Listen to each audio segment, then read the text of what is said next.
Hi, I'm Dr. Amy Robbins, and welcome to Life, Death, and the Space Between podcast. I'm a licensed clinical psychologist and medium, and here we explore life, death, consciousness, and what it all means. I'm super excited for today's guest, Colm Holland, on the show. Colm reveals how you can discover the power to miraculously change the world around you beyond all recognition and for the better.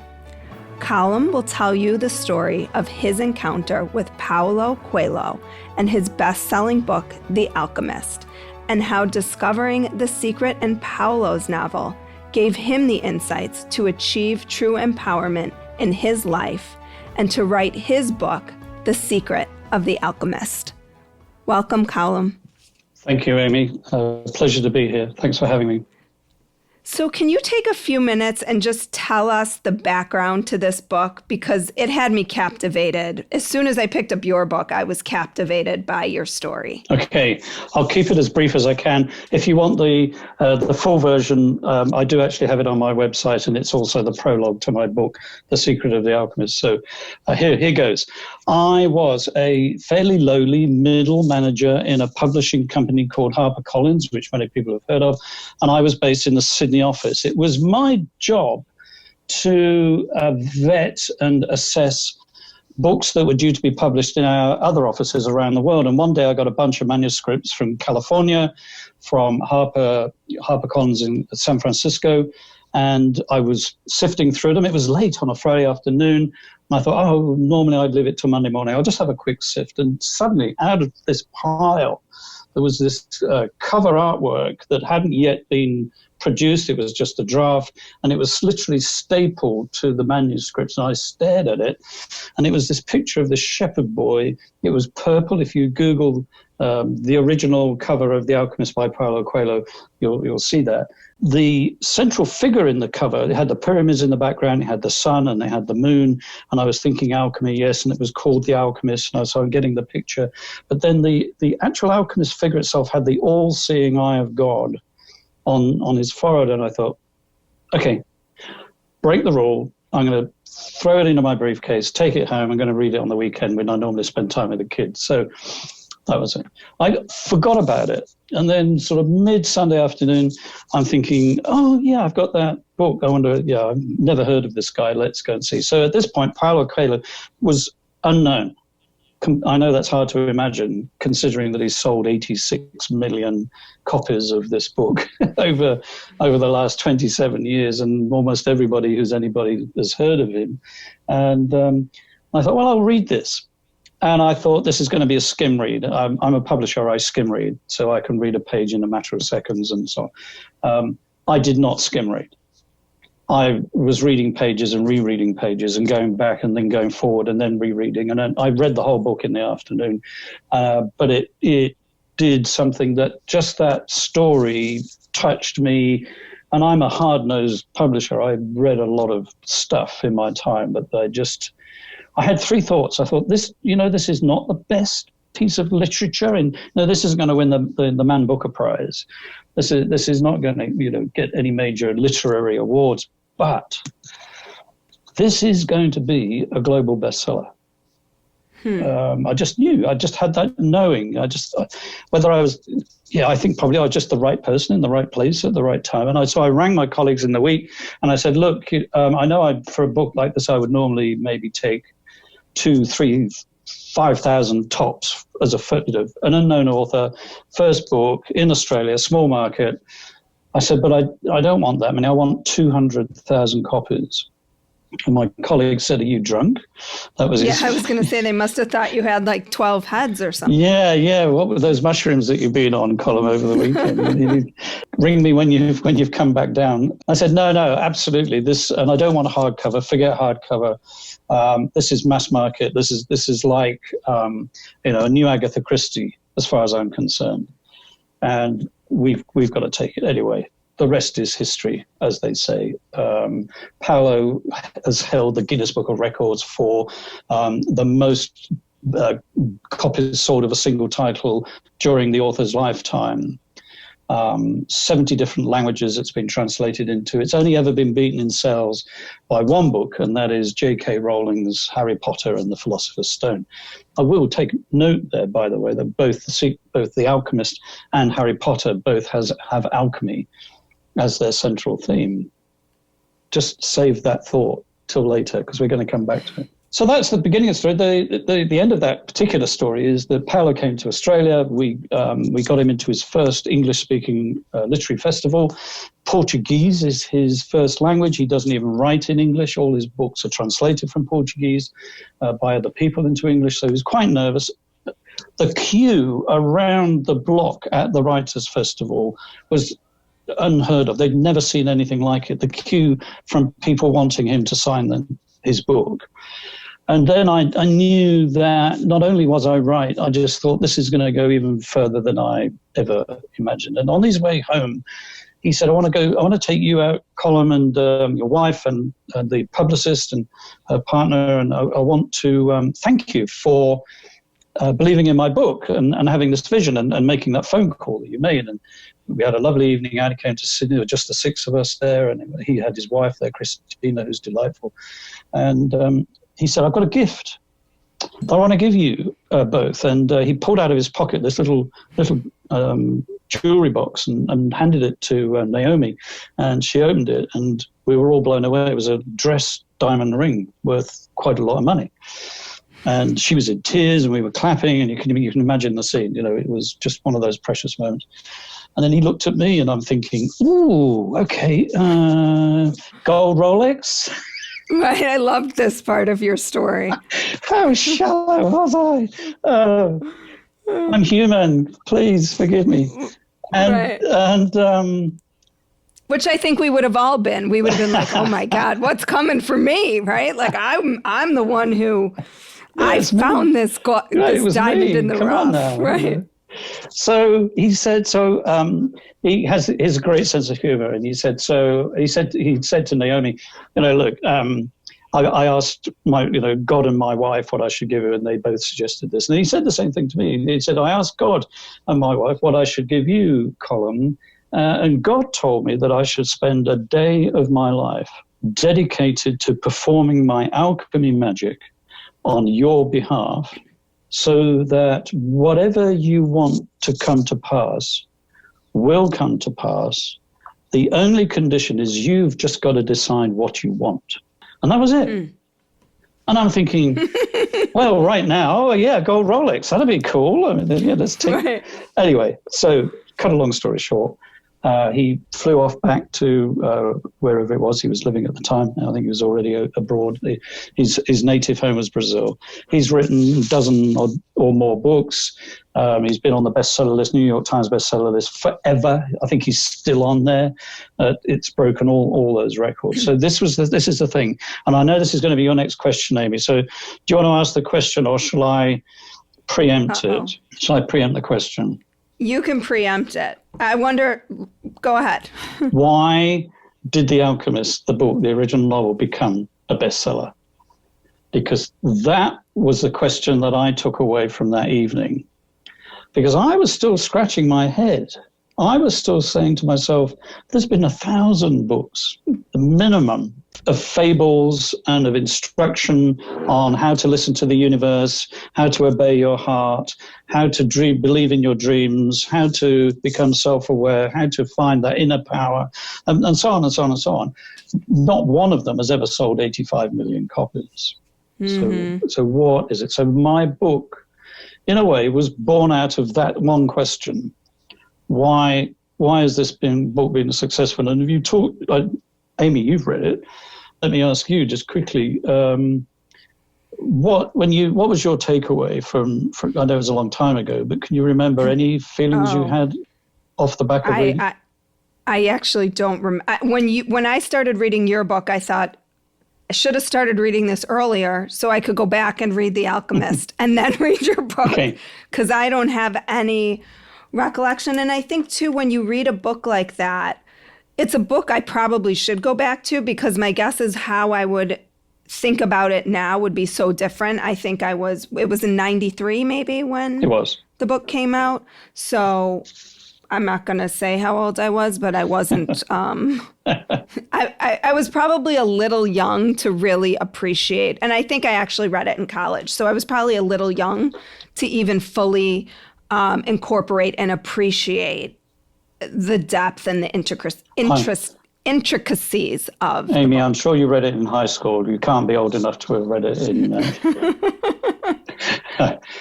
So here's the thing. I say to people quite frequently, do you remember The Alchemist? Did you read that? Yeah. So tell me, what did you have a takeaway? And they go, yeah. I said, well, what was the takeaway? So, yeah, I remember it really encouraged me to believe that I could achieve my dreams, my ambitions, my desires. And I go, that's amazing. Great. Do you remember anything else about it? Oh, no, I gave it to a friend, or I didn't ever. Did you ever reread it? No, I didn't reread it. Some people have read it a million times, by the way, though, but the majority haven't, and they've passed it on. So I made the conscious decision after that evening with Paulo that I did want to know, is there something in that original story that has a deeper benefit, or could have a deeper benefit to my life? Because I'll tell you what happened after that evening. The two guys who were possibly preventing my ability to further my career in the company were both promoted out of the company and went on to higher roles in other publishing companies, which was great for them. And I got moved up to a much more senior executive position. But the other thing that began to happen is that I did start to do what Paulo encouraged me. I did begin to think, what do I really want? I was 40 years old. So, I was at that midlife crisis point, that pivot point, where if I don't do something like now, then it's probably going to get too late if I'm not careful. I don't believe that, actually. I don't believe it's ever too late. But at the time, that was my sentiment. So I just thought, okay, what do I really want? What I really want is to run my own business. I actually want to be an entrepreneur. And I thought, maybe this is the moment, but there was this fear, this iron grip. For the moment I ever began to think that I could possibly resign and take that immense risk financially, particularly, but also from a talent point of view, did I actually have the ability? Did I have the talent to do that and start up on my own? And for some reason, the more I read The Alchemist, the more I began to discover what Paulo was really bringing to my consciousness through that story. And as I began to study it, I found this newfound courage. And my heart, I just felt that my inner self was getting stronger and I could move forward. And so I took the plunge. And when I took the plunge, I kind of threw myself on what I didn't really think of at the time, but what I look back now is I kind of threw myself on the universe. And I was hanging on to a promise in the book, The Secret of the Alchemist, which was that when we follow our dream, the whole universe will conspire to make it happen. And I'll be honest, that was about all I had to hang my hat on at that point.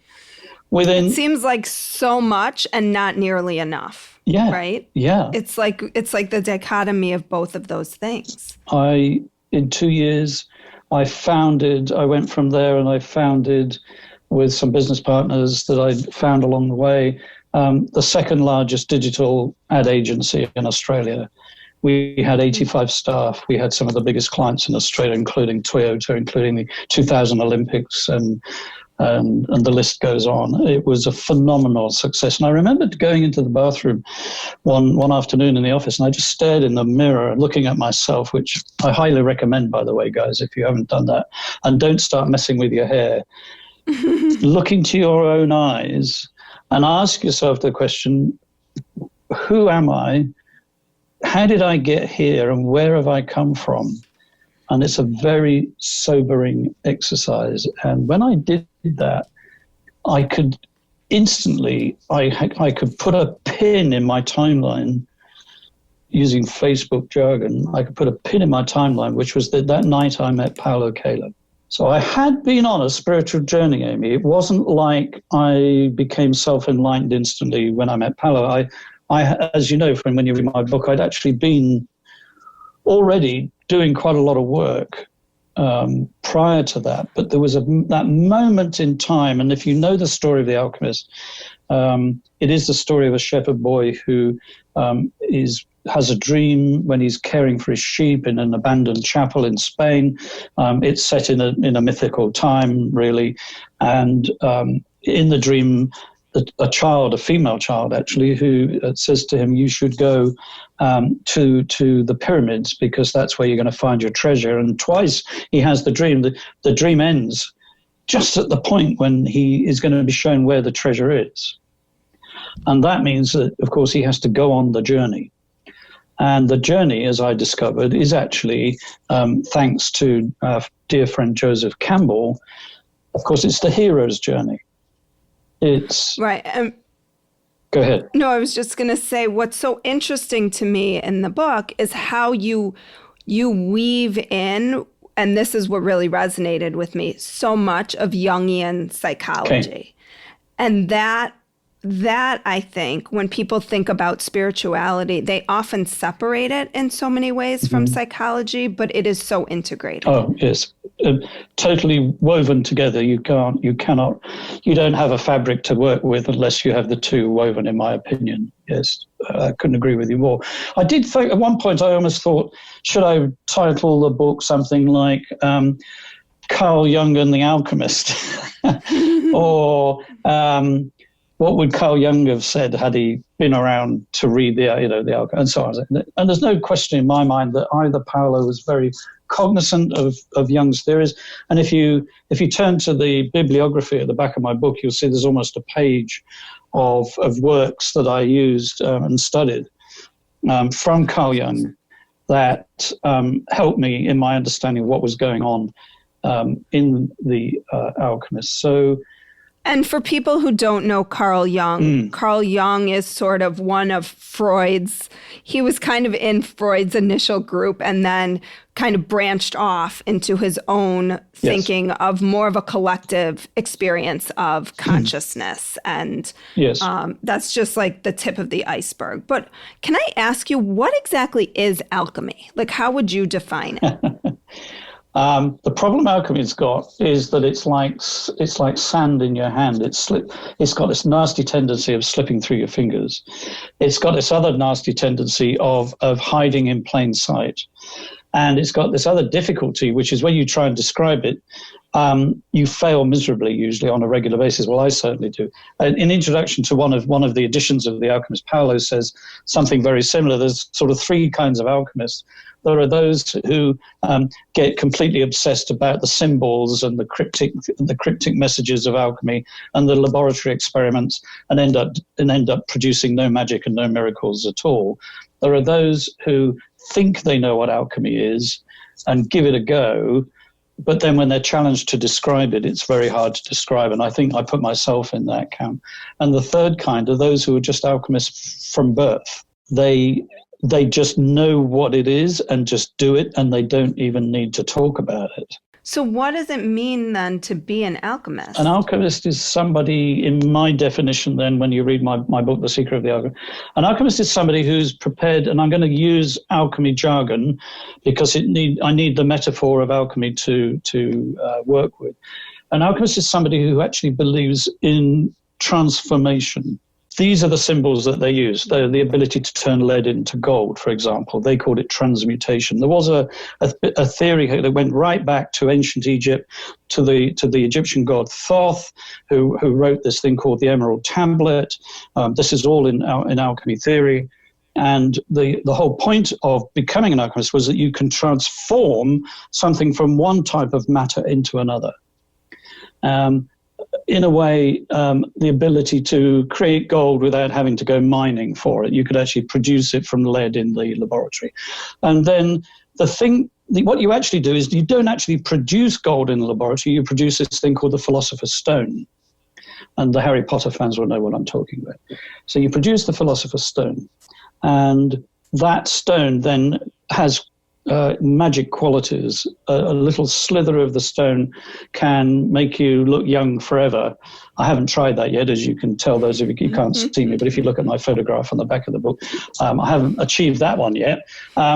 What it can also do is create wealth and health and other empowering things. So that's the philosophy. So an alchemist in the modern times, in the kind of alchemy that I practice and Paulo Coelho practices, is that alchemy, as understood by Carl Jung, is that inner journey of transformation to discover the true self.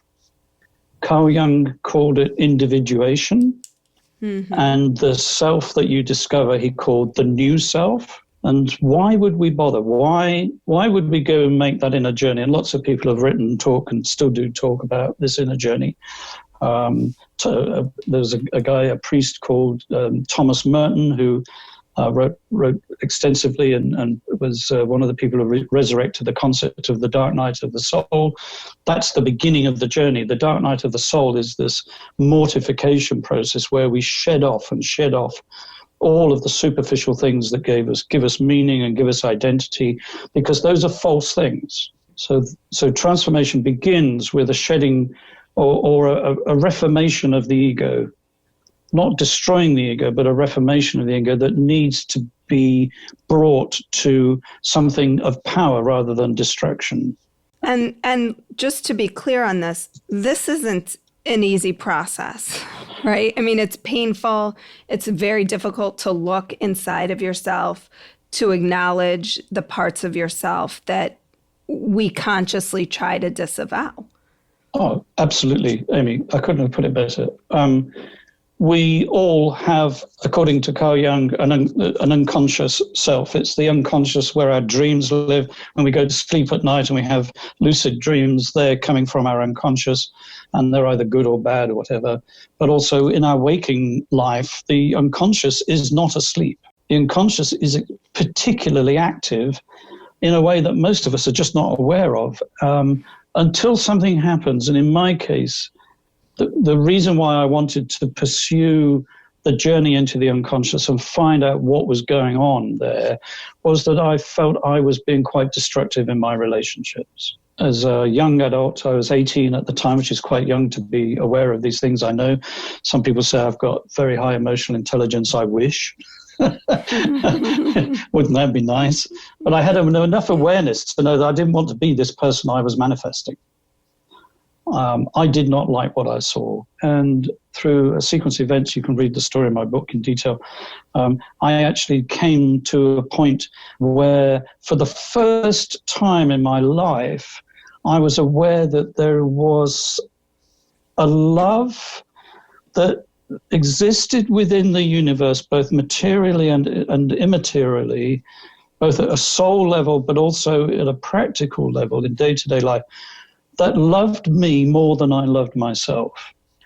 And that my unconscious, by just natural, by default, didn't know that it was love, that I was loved. So the self that I was manifesting out of the unconscious was a self that was full of self-pity, believed he was a victim, that was full of pain, and as consequently was full of anger.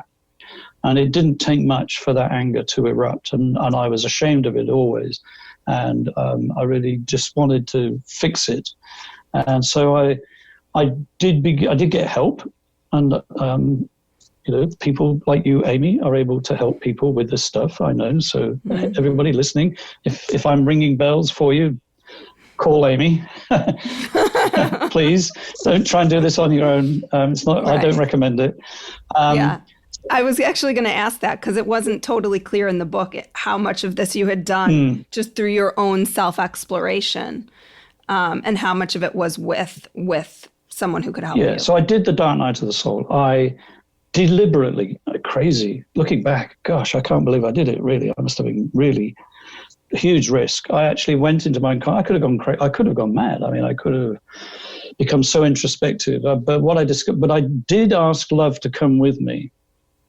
I did ask unconditional love, whatever name you want to give it, God, spirit, doesn't matter. It has a personality, and the personality is unconditional love. And I invited that love to come with me. And that was the love that ended up having the conversation with my unconscious. And what I discovered was there was this inner child who living in my unconscious, a bit like Harry Potter. I was locked in a cupboard. Again, you can read that story, but those events in my very, very early life when I was a toddler had a lifelong impact. And for those of us who are feeling what I call unempowered, and by unempowered, what I mean is not in control of our emotions most of the time, or we have our emotions so tightly screwed down that we think we're in control, but they have this nasty habit of just breaking out uncontrollably at the most inconvenient moment. The alchemists call that facing the dragon. If you don't face the dragon's going to appear anyway. Mm-hmm. And the older you get, and events in life like bereavement and grief and trauma will just resurrect the dragon. Well, and I remember, and I think you probably remember so clearly, like, your moment of facing the dragon. Mm-hmm. I so clearly remember it really feels like it was like a pivotal moment where all this unconscious garbage just came to a head. And I remember being in my car on the side of the road and needing to pull over. Right. It wasn't in therapy that happened. It was because of therapy. But it really was this moment of like, there it is. And then I could have this awareness of it, so I didn't respond out of it anymore. Yes, I couldn't have put that better, Amy. Exactly. I got help from a guy called Dr. Frank Lake, who sadly passed now. He introduced... Oh, maybe you did mention him in the book. Yeah, I do. I dedicated... You do. Yeah. Okay. That's okay.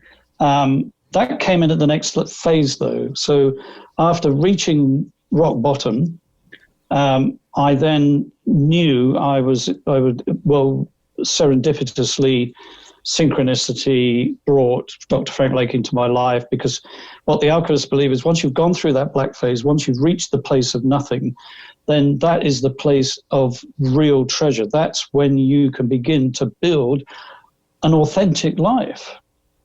That's the place where you can build an integrated life, because all the dross has been burned away. You're not dealing with all the distractions and all the masks and all the other stuff that we've built on around ourselves through the years. So he introduced me to primal therapy, or rebirthing, which was super popular back in the 70s. John Lennon went to California and did a whole stint and said that it definitely helped him, because he was struggling with lots of stuff from his childhood as well. So I went through that. What I discovered was this inner child, and I, out of nowhere, the memories of the pain and the wounds that I had experienced in early childhood were exposed, and I was fortunate to be surrounded by people who continually reminded me that love can heal those wounds, and love did heal those wounds because I invited love to do it. And so the pain of those wounds began to dissipate, not straight away, but slowly over the following years. And the alchemists call this the white phase. And in the story of the Alchemist, for those of you who know the book and can remember parts of it, you remember that Santiago, the shepherd boy, on his journey to go and find his treasure, ends up in a thing called the crystal shop. And if you're reading this book cold and you don't know the art of alchemy and why this book is full of it, is why would Paulo use the analogy of a glass cut crystal shop? What's that about? Well, it's the white phase, because what he does, he starts to clean the crystal, and as a result of cleaning the crystal, the shop becomes very prosperous, and he leaves the shop eventually with quite a bit of gold in his pocket. In other words, by cleansing the true self, he comes away from that with an enormous reward, and the reward is a renewed self. And that's the renewed self that Carl Jung talks about, that we need to discover, what through his theory of psychoanalysis helped all his patients with. This is the journey he took them on. He just didn't call it alchemy. Carl Jung was a student of alchemy. He wrote books on it. You can still buy them online. Carl Jung on alchemy. Carl Jung on synchronicity. It's all there. So he was really one of the first spiritual teachers. He did not get a whole lot of credit, Carl Jung. No, not from the psychology community. No, not from no. He does from the shamanic community, of course. And there's now this residue of a residue of Carl Jung, as I call it, which is what pop Jung. We all talk about archetypes, and you Google archetypes, and right. We're all playing out set number of archetypes. It's nonsense. He never said that at all. Sorry to disillusion everybody, but there isn't an archetype of the wizard, and there isn't an archetype of the helper, the hero. Everybody has their own archetype, and according to Carl Jung, an archetype is a manifestation of something that is basic to all Homo sapiens. It's part of being human, and it's the part of our humanity that, according to Carl Jung's theory, is connected to the rest of the universe. So even inanimate matter is also part of the archetype. The archetype lives within that. It also lives within us. The ancient alchemists called it the prima materia. It's that glue, that's whatever it is, whether it can be manifested or not. What's really fascinating, and this is a whole nother subject, and in my bibliography I recommend some books you can read on this, but the guys who are studying quantum physics are coming to exactly the same conclusion. I know. I need to have some people on my show to talk about. I can recommend somebody. I've been saying this for a while. That would be great. I will. So let me ask, we're just about wrapping up here, but let me ask you this question. One, because in the end of the book, you talk about that we all have an alchemist who will show up in our lives at some point. And it's our job to notice when they show up and to accept it or not. But they only show up once. So how do we know when they show up? What does that look like? And do you believe that Paulo was your alchemist? Yes, and yes.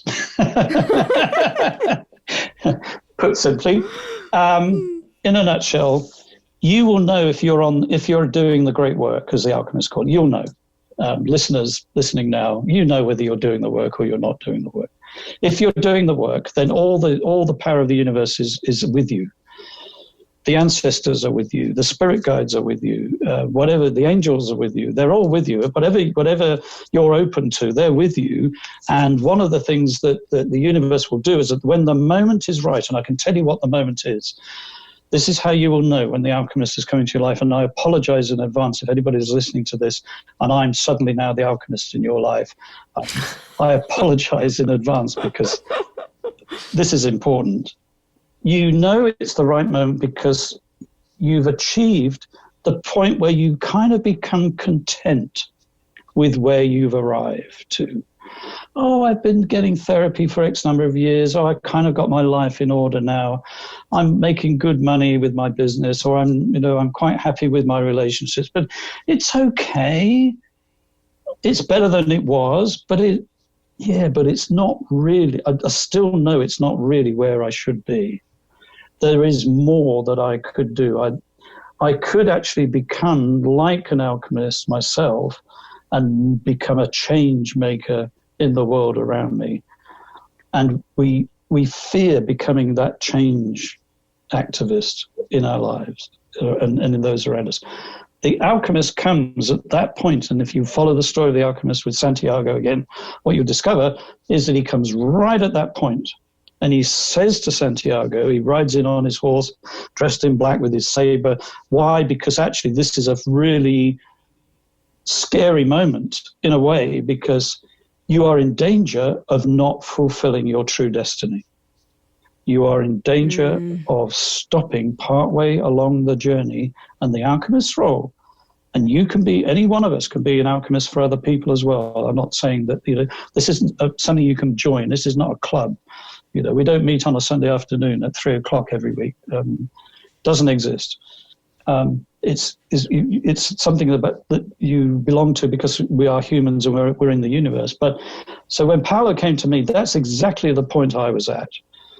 I was quite successful. I was in a great relationship with my family, and it's all was good. But I was really deeply discontent about my own and not having achieved my real ambitions. And that's the point at which the Alchemist comes. What's ironic, though, and I talk about this in my story, a guy called Dr. Wayne Dyer, I'm sure many of you have read, he actually rang me in my office right at this point that I was at in my life. And he said, I want you to do the alchemy that you did for Paulo Coelho, for me, with my new book called Real Magic, which just blew me away that he even rang me. But, he was keen. He'd heard the story of what I did for Paulo. So that was a big awakening for me that, Was I the alchemist for Paulo as well? Was this a mutual, And if you look at my life since, I've been the alchemist for lots of people. I just helped a very small startup when I met them in California. They've just sold their business for millions. And I came into their life at the point where they'd almost given up thinking they could ever sell the business. And what I offered in that situation was not necessarily my amazing business acumen, because I don't believe I actually have, incredible business acumen. But what I did bring was my passion, my belief in the power of the universe, and my belief that these guys were going to be successful. I just had a knowing this was going to happen. And so I got involved and I helped them, I encouraged them along the way. And just this last year, they sold, and it's a great success story. And during that time, I was doing my alchemy magic. I'm not going to talk about that in this session, Amy, but if people read my book, I do have some exercises, some things that you can do. So if you feel you've reached that point, and the alchemists called it the red phase. So having gone through the black, cleansed and empowered during the white, you've still got to keep going. That's not the end. The final phase is the red phase. You've got to send your fire, your passion that you now have, to nourish the soul of the world, as Paulo Coelho calls it in The Alchemist. We can either choose to nourish the soul of the world or diminish the soul of the world. And those that choose to nourish the soul of the world are alchemists. So if you're already doing that, welcome to the club that you can't become a member of. Wow, this was awesome. Thank you. If people are interested in hearing more or knowing more about you, where can they find you? If you want a copy of the book, it's on Amazon. Just type in Colm Holland. I think I'm the only Colm Holland on Amazon. The book's called The Secret of the Alchemist. You can pre-order it now. If you go to Google, you can also find my audio book, which is also available now. Otherwise, I'm on Facebook, Colm Holland page, colmholland.com. Yeah, all the things you would expect to find. And all of it will be in my show notes. Oh, thank you. Thank you so much, Colm, for your time. And thank you, Amy. Inspirational story, and for the book, and for bringing The Alchemist into the world, really. Bless you. Bless you, Amy. Thank you. Thank you. Just a little quick add-on to the end of today's podcast. If anybody is interested, this new information came out after we recorded, so I wanted to share it with you all. In conjunction with his new book, The Secret of the Alchemist, the companion book to Paulo Coelho's epic, The Alchemist, on July 31st, author Colm Holland will be virtually gathering in Glastonbury, Somerset, as hundreds gather online to celebrate Colm's new book that reveals the power of unconditional love to transform lives. Colm lives close to Glastonbury, and what better place to launch The Secret of the Alchemist? There will be a live webcam of the tour in the session to remind everyone of the positive energy that emanates from this sacred site. Colm would be thrilled if you could join him and like-minded friends in this interactive gathering. During this session, they will be forming a collective bond and transmit unconditional love to nourish the soul of the world. It is something that the world desperately needs right now. There are only 500 Zoom places available, so sign up soon. You can head on over to Colm's website to do so. Like what you heard today and want to hear more? Wondering what comes next and what it all means? Head over to Apple Podcast, Spotify, Stitcher, Google Play, or anywhere you get your podcasts and hit subscribe. Also, if you could take a minute to rate and review my podcast, I would really appreciate it. Stay tuned as we continue to explore life, death, and the space between.